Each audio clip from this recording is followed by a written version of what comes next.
Érase una vez una ciudad a la que un monstruo dividió en dos con un muro. En un lado quedó una niña sola, aislada de su familia. Al otro lado, su tío empezó a buscarla, incluso bajó hasta el fondo del mar. Su búsqueda duró casi 30 años.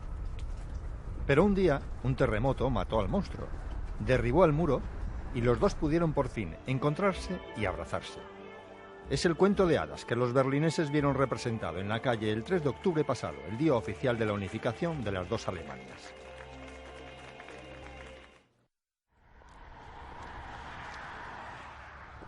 Es una sensación especial. Incluso a veces tienes la impresión de que vas haciendo equilibrio sobre una línea peligrosa, colgada en el vacío. Y es que la línea no hace mucho era el vacío mismo. 20 años después, a pesar de que miles de berlineses y turistas la atraviesan a diario con aparente indiferencia, la línea del muro es un tatuaje indeleble en la piel de la ciudad que cambió el curso de la historia.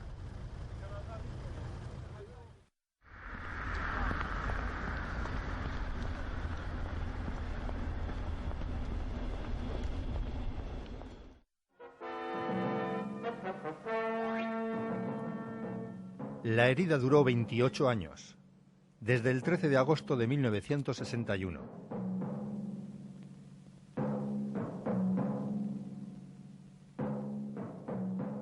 Y se empezó a curar hace 20.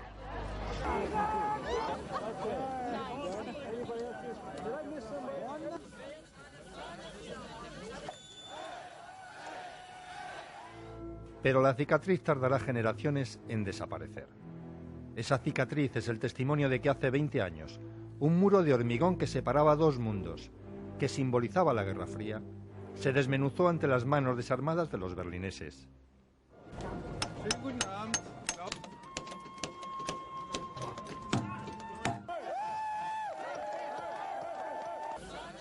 Las imágenes de la noche del 9 de noviembre de 1989 son ya parte de la memoria colectiva del siglo XX.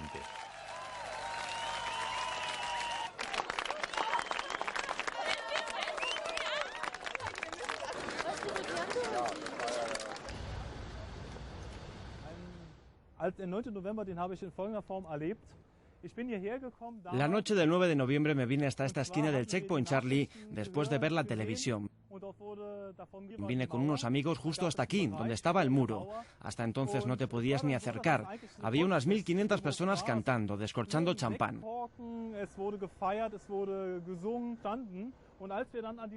Poco a poco la masa de la gente se fue acercando a las barreras. Los guardias no sabían qué hacer. Teníamos miedo a que dispararan. Vi la posibilidad de subirme al muro y me subí. Desde allí hice algunas fotos porque era aficionado a la fotografía. Matthias Brauner estaba en el oeste porque 4 meses antes la Stasi lo había expulsado de la RDA. Tenía 24 años y lo vemos con su cámara siendo también testigo de la mañana del día 10.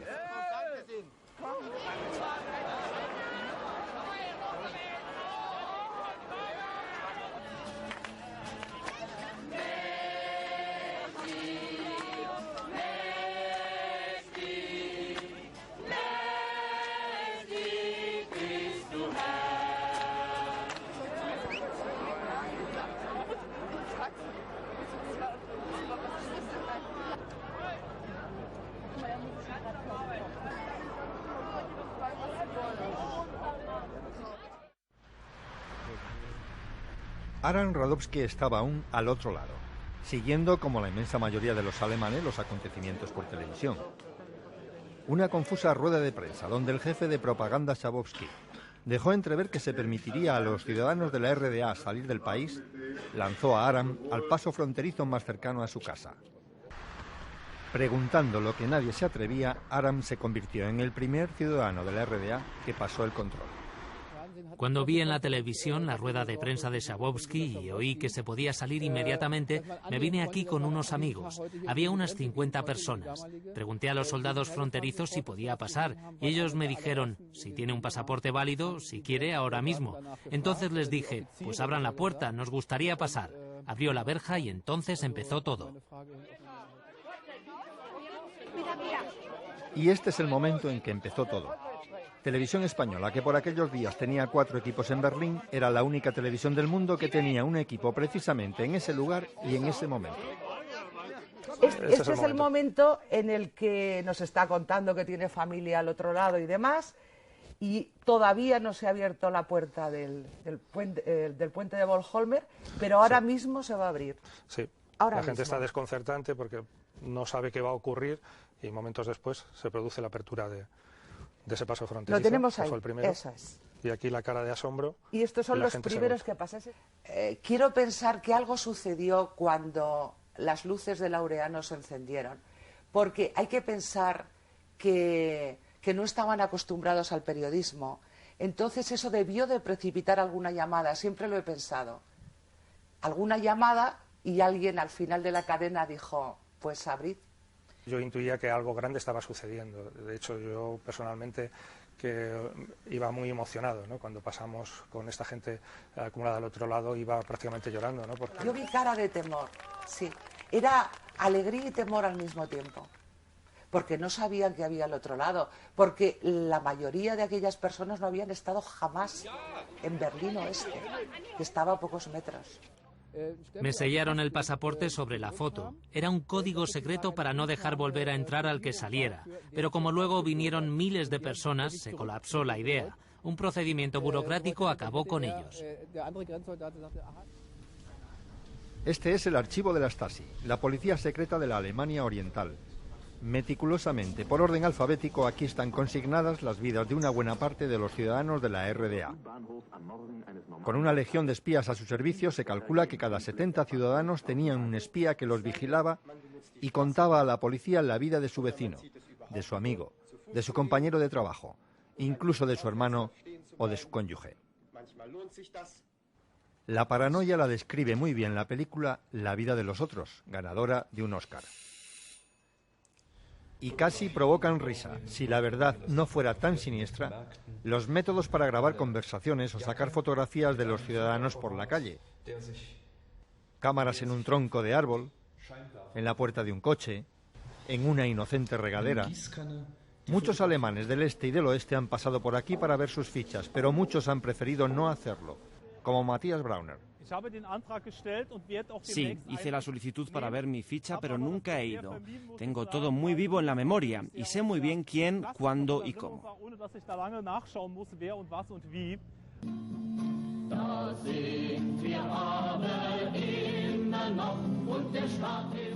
A pesar de la propaganda machacona y agobiante del régimen comunista, que llegaba incluso a presumir de tener 16.000 agentes de la Stasi infiltrados en el oeste, huir de ese estado paranoico no era fácil y se convirtió en todo un ejercicio de imaginación y valentía para miles de ciudadanos de la RDA. En la memoria de casi todos está la imagen del soldado que dejó atrás su fusil y saltó la alambrada antes de que se empezaran a poner los primeros bloques de hormigón. O los saltos al vacío de los que vivían en los edificios que quedaron en la RDA mientras que la acera quedaba en el lado occidental.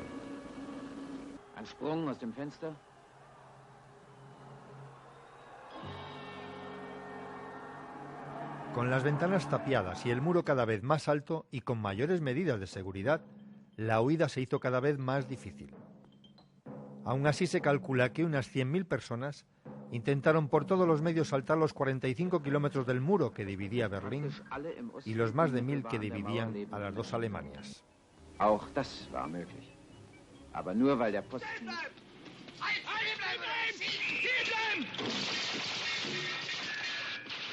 Esta escena de funeral en Berlín parece solo de película. Pero se queda corta ante los métodos que emplearon los berlineses para huir.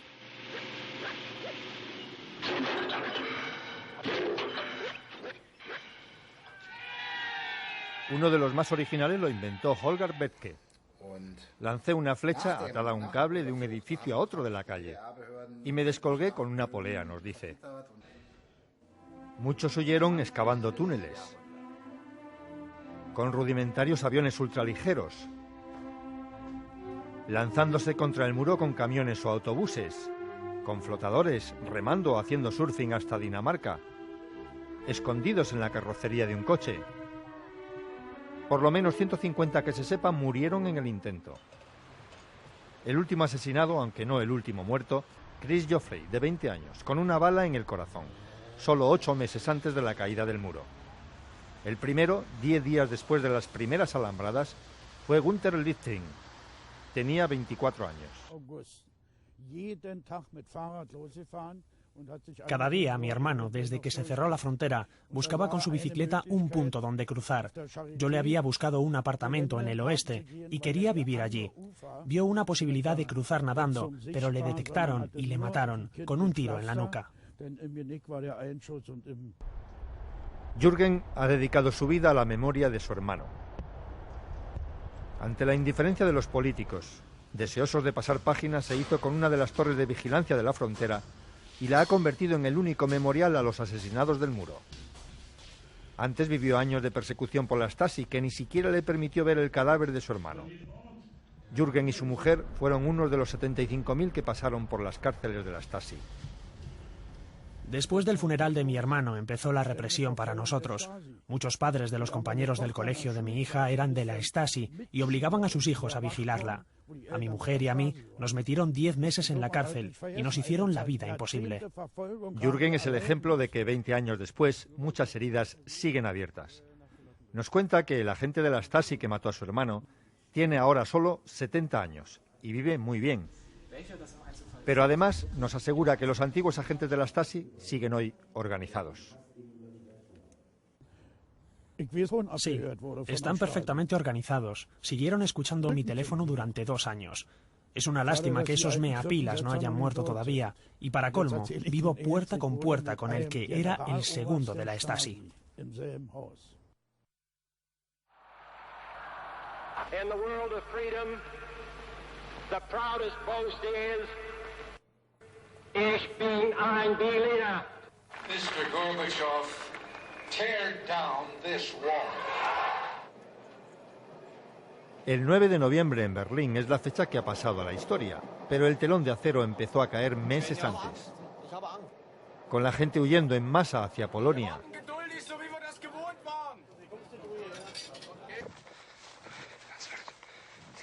hacia Austria por Hungría,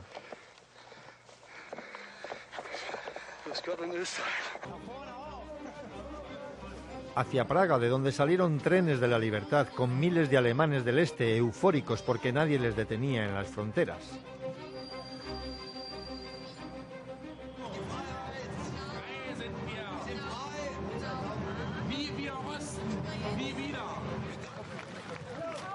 La puntilla al muro fue la visita de Gorbachov un mes antes. La RDA conmemoraba 40 años, pero nadie lo celebraba. Mientras Gorbachov decía a las élites comunistas que la historia castiga a quien llega tarde, miles de berlineses gritaban fuera y en las calles de Dresde y Leipzig: nosotros somos el pueblo.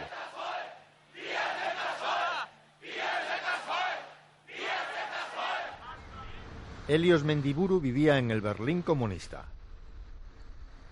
Helios nació en la España del 36. Con 3 años vivió el exilio de sus padres y hermanos en Francia. Volvió al Madrid de Franco en el 43, pero su madre, comunista convencida, solo aguantó 3 años. Se vino a vivir a Berlín Este. Él es de los que no intentó saltar el muro.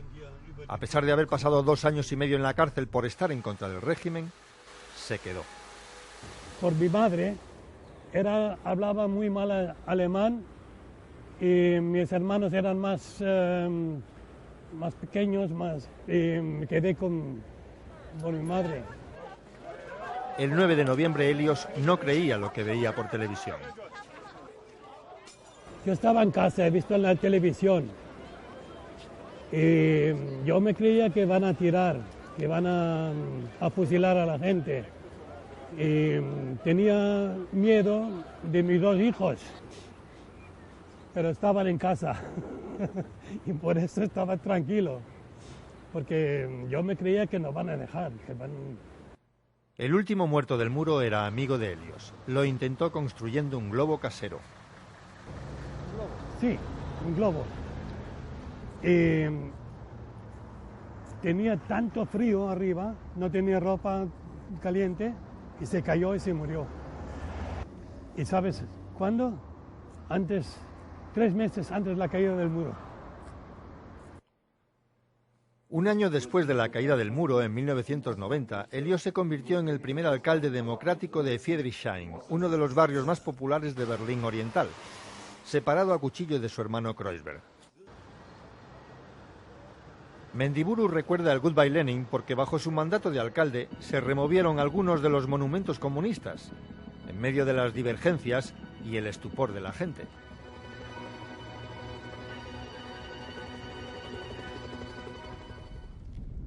Que Berlín Este ha cambiado mucho salta a simple vista, pero siguiendo la línea del muro se puede ver que en muchos lugares el tiempo parece haberse detenido a pesar de haber desaparecido el muro.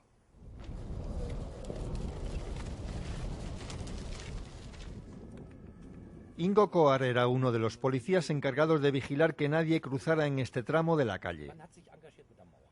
Nos enseña la casa donde vivía, a escasos 50 metros del muro. Uno era feliz de tener un apartamento, tener una familia. Uno se arreglaba con el muro. Ahora la casa de Ingo Koar destaca entre las demás porque es una de las pocas reformadas. En la misma esquina nos enseña los anclajes de la línea electrificada que aún quedan en las paredes. Allí están. Pasaba por encima del muro. No era alto voltaje, pero si lo tocabas, saltaba una alarma. El edificio donde hacían guardia los policías sigue allí. Las puertas secretas siguen allí, cerradas y oxidadas. Pero en el espacio vacío que el muro creaba a su alrededor, ahora está un supermercado, la representación más simbólica del mundo occidental. En los últimos 20 años esta ciudad ha cambiado de forma espectacular, pero quizá uno de los puntos que más ha cambiado ha sido precisamente este, el punto que ha sido eje de la historia durante buena parte del siglo XX. Hacia allá, hace ahora mismo 20 años, el este. Hacia acá de esa torre, una de las 4 torres del Reichstag, donde estamos ahora, el oeste. Aquí es el punto donde confluye la visita de miles de turistas que cada día vienen a ver la ciudad desde la cúpula del Reichstag. La cúpula del Reichstag es el centro de un ritual, la ruta por la llamada hasta hace 20 años Línea de la Muerte, convertida ahora en el principal atractivo turístico de Berlín.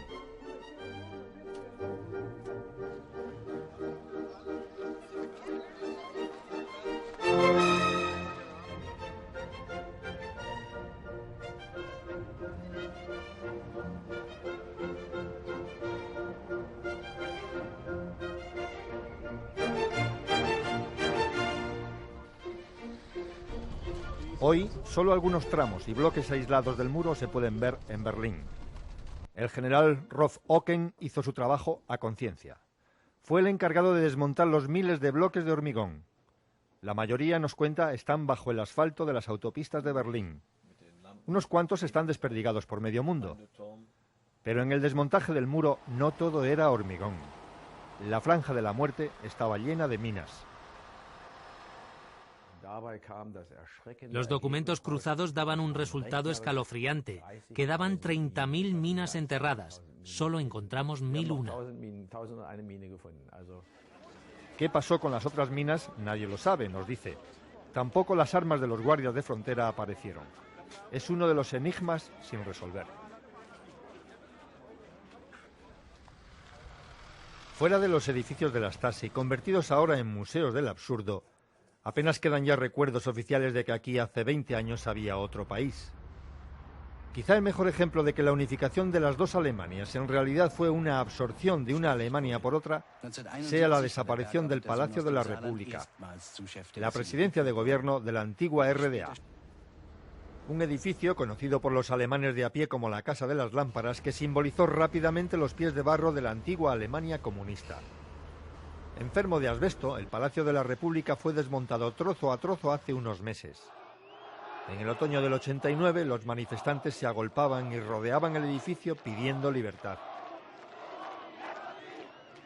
Ahora el solar donde se personificaba el poder de la Alemania comunista es una explanada vacía esperando las máquinas para empezar la reconstrucción piedra a piedra del antiguo Palacio de los Reyes de Prusia. Los símbolos del pasado comunista se borran del mapa y se quedan convertidos simplemente en souvenirs para turistas. Pero en el camino cambia también la otra Alemania. Estos 20 años la han cambiado mucho, porque la han hecho un país normal. Es decir, hasta el año 89, Alemania era, como la definía Willy Brandt, un gigante económico y un enano político. Y en el año 89 se equilibra el poder político con el poder económico, y lleva consigo a que Alemania tiene que tomar responsabilidades que hasta entonces no había tomado. Tiene que inaugurar una política exterior propia.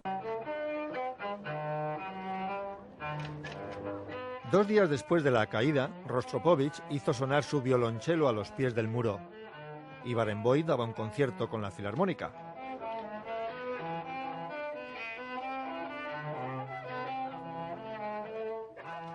Pero apenas unos cientos de metros al otro lado, una multitud de militantes comunistas arropaba a sus dirigentes cantando la Internacional.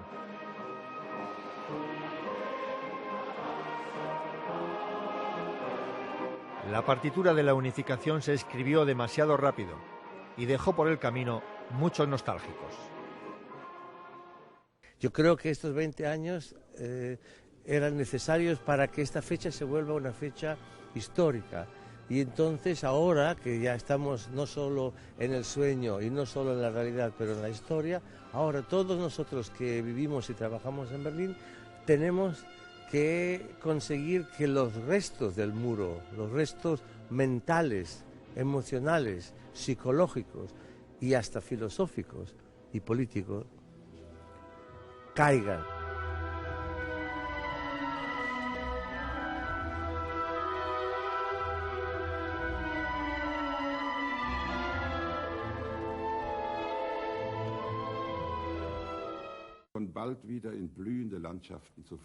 El canciller de la unificación, Helmut Kohl, hablaba hace 20 años de los paisajes floridos que esperaban a la nueva Alemania. Hoy esos paisajes floridos no se ven en la zona este.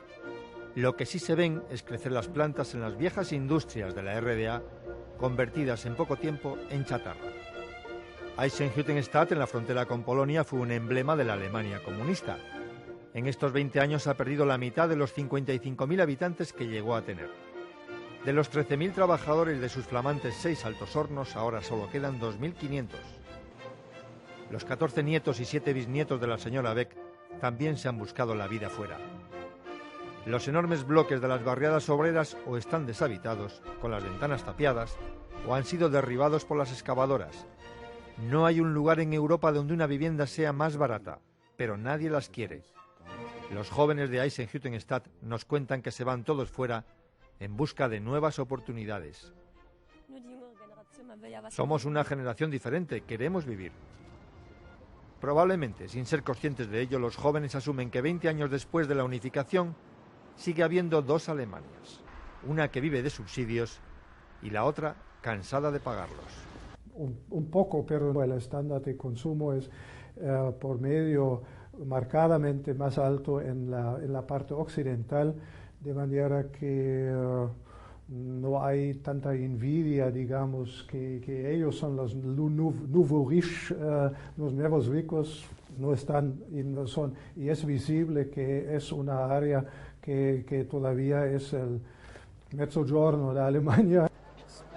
La nueva Alemania, el país con más peso de Europa, está muy lejos de ser la que asustaba a Mitterrand y Margaret Thatcher a principios de los años 90 del pasado siglo. Los alemanes han recuperado el orgullo de ser alemanes y muchos dicen que se han vuelto patriotas sin ser nacionalistas. Cuando se trasladó la capital a Berlín se dudaba si volvíamos a la vieja Alemania, a la vieja Prusia, pero Prusia y el espíritu prusiano han desaparecido con sus elementos positivos y negativos, no todo lo prusiano era negativo. La desaparición de Prusia es el dato histórico de mayor relieve en el siglo XX y es el que marca la diferencia fundamental entre la Alemania antes de la guerra y después de la Segunda Guerra Mundial.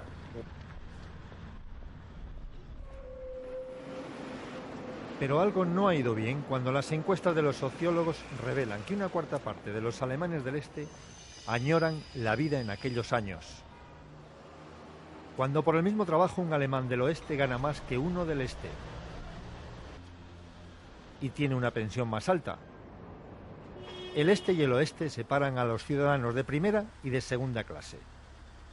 Unos miran al oeste, los otros tienen su suerte ligada al este. Alemania Oriental ya no es periferia de Alemania y de Europa Occidental, sino también todavía hay una diferencia de 1 a 3 con el ingreso per cápita entre Alemania y Polonia.